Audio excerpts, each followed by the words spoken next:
I really believe that this is a movement and it's God's movement. And I want to move where God moves.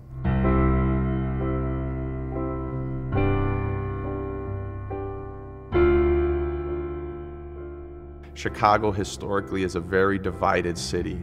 Biggest issue in our community by far is gang violence. There's so many issues. Been a lot of murders over the last 5 years. The North Side is the cradle of the nations in our city. Really kind of every tribe, tongue, and nation are here. We have issues of immigrants and how do we address the immigrants coming into the community. There's a common thread of hopelessness.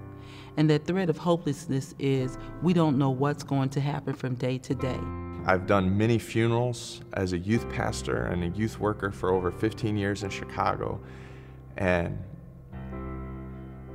many of them were kids that were in a youth group. Maybe they wanted to fit in and be cool, or maybe they didn't have a father. What happens in the city affects every community. What happens in the city affects every church. And what happens to a church or around a church affects the body of Christ. Well, I believe the first thing that the church can do is to pray. We believe the heart of every problem is the problem of the heart.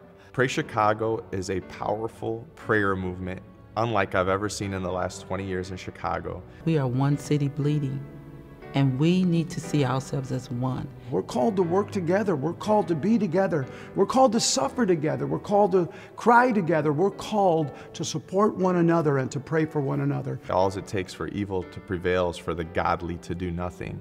The prayer of my heart for Chicago is to experience revival, to experience the fire of God, the goodness of God, the love of God. We're all familiar with the first Chicago fire. Well, this event can mark the second Chicago fire. I am part of a larger group called humanity, and I have been created to care.